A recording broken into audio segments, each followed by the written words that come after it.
Hi, Jeremy here with the last lesson you'll ever need on how to get rid of your slice with the driver. We've got to start the hole well. We don't want a 20-30 yard slice that costs you distance, costs you accuracy, costs you shots, and leads to some situations on the course being completely unplayable. Left to right wind, out of bounds on the right, strike terror into slices. We want them straight. We're going to talk about the causes of a slice, common errors of a slice, and how to cure a slice. There are four absolutely non-negotiable things that you have to do right. They all link into each other, and as a bonus I'm going to tell you at the end how to film yourself and offer you a free download from my website. There's loads to talk about. Let's get into it right now. Now you ask a group of golfers what causes a slice and you'll get various answers: over the top, out to in. Very rarely though does anybody mention the club face, and what we can say with complete certainty about every slice that was ever hit is that the club face was open relative to the path that the club was traveling on. Yes, a slice that starts left and curves back to the right will have a swing path that probably is over the top, out to in. But the one thing we can say with certainty is that that club face was open relative to the line on which the club has been swung. I could get a push slice. So if I came in on this angle here, ball would start to the right and curve even further to the right. So not all slices have the same swing path. So to say a slice is caused always by out to in swing path or over the top is not quite right. But what we can say is that the club face did not square up, and that accounts for the curve. So that is the first thing that we've got to get right. As you see, when we get the club face right, other little bits start to fall into place as well. But first, got to start. It's not exciting, but we've got to start with how you hold on to the club, because that has a massive effect, not just on where the club face returns, but also, as we'll see in a minute, your shoulder line and the swing path too. So the first of our non-negotiable things that you've got to get right is the grip. And if we look close up, you can see club face is square, and I've got myself into a position here where both the V's point up to my right shoulder. This is a really great starting position. With that, you can see that the palm of my hand faces in the same direction as the club face. So when I make this move back to the ball, club face comes with me and is square. And on the top hand, veers to the right shoulder as well. And I can see 1, 2, and a little bit of the third knuckle. That third knuckle is really important if you do slice. Many of you will be gripping the club like this with the thumb straight down, 1.5 knuckles showing, and the shame of that is that your hand wants to be there as you strike the ball. And look at that, brings the club face back miles open. So you've built in a slice before you've even swung the club. If you stick the thumb straight down like that, you have got no chance. That is one of the most common errors. And you can also see something of the end of the club here. The butt end is visible very often, and that's a sure sign that the hand hasn't come around enough. So this is the first thing. From the underside, you can see the club's really in the fingers. I love the Scottish Scheffler routine. I've also got a much more extensive video on this topic, Ben Hogan as well, which I'll put a link in the description. There's great tests for this to make sure that you're getting it right in the fingers of both hands, the V's in the right place. And common errors are if you get the V's too much to your chin on the left or the right hand, your hand returns to where a good grip would have been, but the club face doesn't. So we've got to put ourselves in a position where we've got enough knuckles showing on the left hand and the right palm is facing in the same direction as the club face. What a great start that is, and it has a massive effect on how your arms orientate and also on your shoulder line. Let me explain exactly what I mean by that. Now, I've taken my sweater off for a very good reason, and that is that you can then see the huge effect that the grip has on the arms, elbows, forearms and shoulder line, which is non-negotiable number 2. With a good grip, which you'll have to trust me, well, you can see it now. Yeah, with a good grip, I can get my forearms parallel to the line. I can also get my shoulders parallel to the line as well, and I can get my left arm straight and my right arm slightly tucked in so that my elbows have this orientation. The left elbow points slightly back towards the back side of the target. The right elbow is tucked in and points at my hip. That makes the takeaway a lot easier. It means the right arm has a kind of a head start on where it wants to go in the backswing. But the main thing, the main thing with a good grip is that I will get this shoulder, arm and forearm orientation and the elbows in the right spot. And without it, I won't. If I have one knuckle showing, as many slicers do, and the V pointing up towards my chin, for example, have a look what that does to the arm orientation. It straightens out the right arm. Elbow doesn't point anywhere near where it did. Right shoulder's too high. Shoulders are open. So there we have a very clear instance of a poor grip causing poor shoulder alignment, causing a poor swing line, and then your over the top is necessarily built in and there's nothing you can do about it. There's one other thing as well.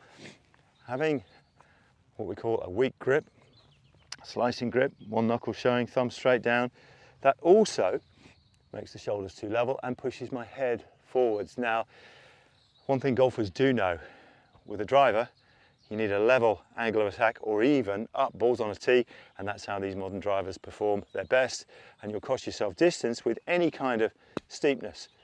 So having the shoulders level and the head too far forward will build that steepness in. You'll get a pattern of shots, you'll get tops, you'll occasionally get a sky where it goes short, maybe 100 yards and pops up like a wedge.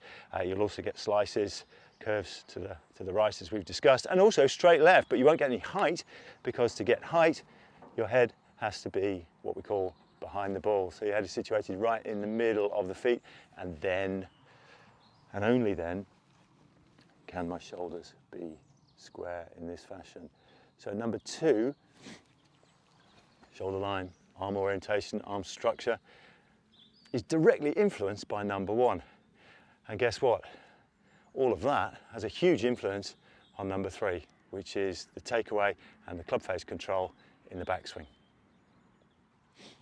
So if we've got a good grip, we can return the club face square. If we've got a good shoulder line, then we're standing parallel with the shoulder line to the target line. We have got a chance of making a swing that is a mirror image on either side. You can see here, we call this first parallel, that the club shaft has almost disappeared and the club face is just a little bit tilted. There's a sort of window here. You certainly don't want the club this way. That would be open. Just a little bit tilted down is fine, as is this, which is just a bit more tilted down. This would probably be too much. That would be closed. Yeah, that would be quite a long way open, and this is what we have to avoid. Slicers in their takeaway tend to take the club face in here and roll the club face open. That is a really bad way to start the swing if you're worried about the ball going off to the right, because you leave yourself an awful lot of work to do. The best takeaway is so that the club is horizontal and parallel in the shaft and slightly tilted in the club face. I call this 9 o'clock, and I have seen games transformed by people going from in here to being what I call on the clock. And this is a really great reference point as well. You can imagine if the swing is a mirror image, it's like a door closing. The club can come from the same spot on this side, back to square, to the same spot on that side, and with a good grip and a good club face, the club will deliver itself square to the ball and travelling down the line in the right direction, and you get the same look on the other side. 9 o'clock to 3 o'clock, they are the same. There's a rule of parallels. If the club goes up to parallel here and back down to parallel here and through to parallel here, then you're on that mirror image wheel that gives you every chance of delivering the club back to square and travelling in the right direction. As we've seen, if you get the first 2 wrong, you'll almost certainly get this wrong as well, because the swing line generally follows the line of the shoulders, which, if they're not square at address, then you're fighting a losing battle before you've even moved the club away. Let me show you exactly. So if the shoulders are open, right arm's too straight, as we discussed in section 2, takeaway will probably be out there. And if the takeaway is not out there, then the downswing almost certainly will be. And that's where that over the top comes from, where actually it's not really caused by anything that you've done in the swing, it's caused by something much, much earlier. But having got number 1 and number 2 right, so you've got a good grip, you've got a good stance, let's get the takeaway right as well. This is huge. Club face tilted so that it has a chance of returning square. You can see how little I have to do from that spot to square the club up, whereas if I get the club tilted back the other way or around here, then I leave myself a huge amount of work to do, and all sorts of things can happen during the swing as well. So good grip, good stance and good takeaway, then we have a real chance. And then it's possible to talk about number 4, which is the exciting one, which is what happens on the downswing to square the club up.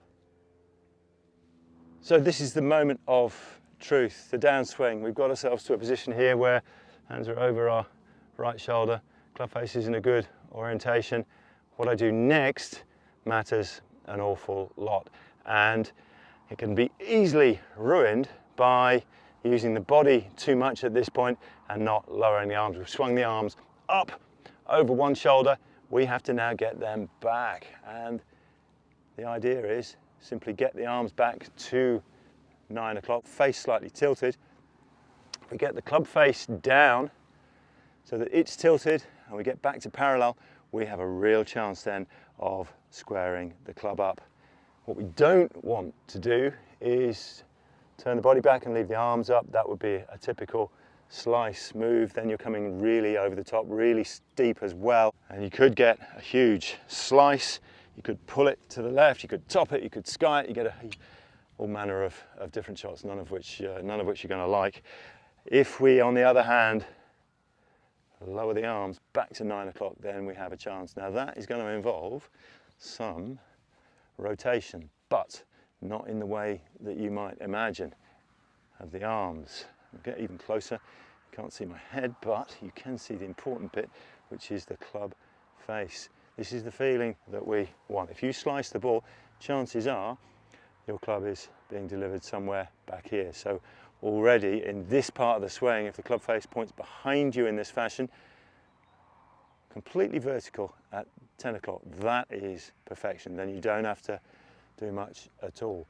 You get yourself open here, yeah, then it is a real struggle to square the club face up in time, and very often you won't manage it.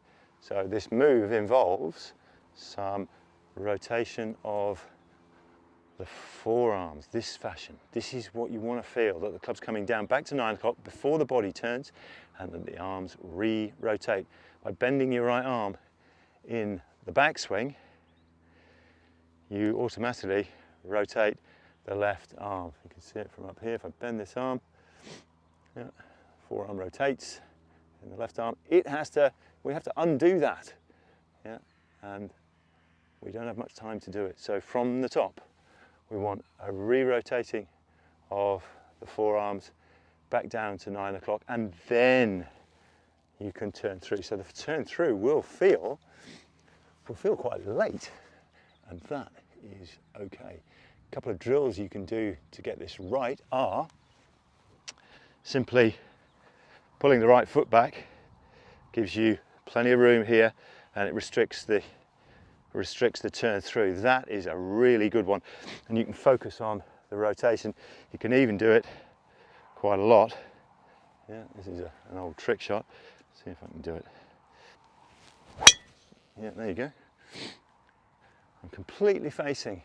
You saw how hard I rotated my arms there, because I simply couldn't rotate my body. So this is a really great one to give you the feeling of rotating the forearms and not turning the body back. It also has the advantage that it keeps your head, what we call, behind the ball.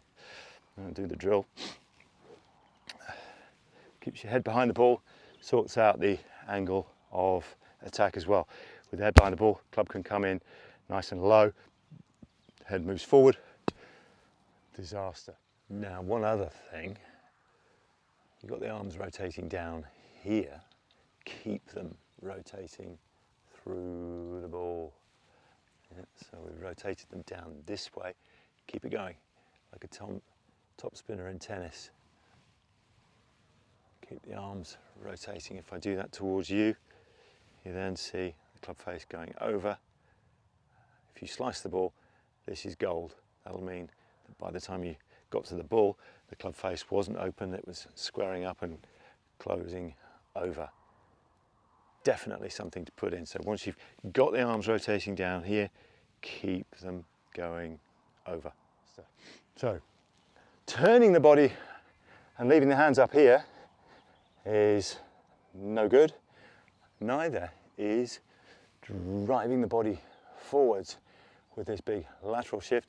That'll open the club face as well and give you very little time to square it up as well. So the focus has to be on rotating those forearms down back to where you took the club away. This is a lovely way to simplify the swing. 9 o'clock here, up to the top. The arms have elevated, forearms have rotated because the right arm bent. Well, we've got to undo all of that before we turn through, and we haven't got much time to do it. Now, I hope you can see that all these 4 things link together. Without a good grip, you can't square the club face. Without a good grip, you can't square the shoulders either, or get the arms into the right structure, or get the shoulder line square, or get the head in the right place. That compromises the takeaway. It compromises the whole swing, actually. Once your takeaway is wrong, you're trying to recover and you won't manage it, and your shots will have a pattern that you won't like and you won't be able to explain either. But it is explicable, and if you follow these 4 steps, you're on the way to getting it right. I want you to refer back to this video and use it as your anti-slice manual. If you do these 4 things, there is no way that you will be as bad a slicer as you currently are if you've watched to the end of this. Now, how are you going to get it right? Well, one really great way is to film yourself, but how you do that really matters. Watch this. So look at these 2 lines.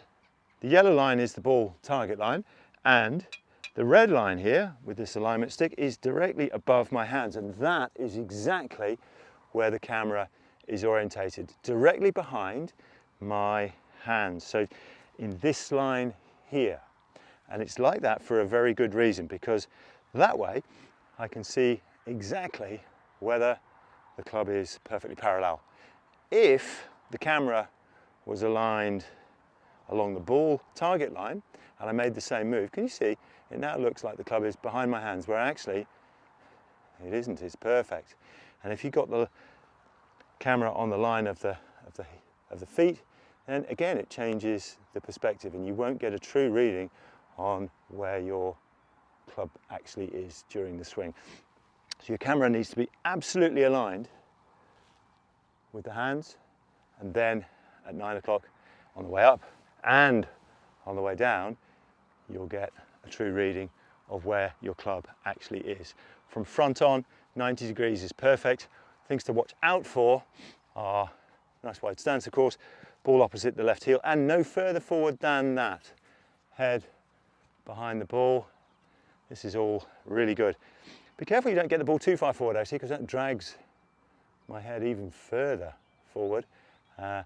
Best to get the head in the right spot, then the shoulders will be square and you'll be able to take the club away correctly as well. So all these things have a huge knock-on effect. There's a free download on my website with all this information in it. There's a link in the description and also there's a pinned comment with the link also in it. Hope you find it useful, and also if you want more on the grip, then this video will be a really great place to start.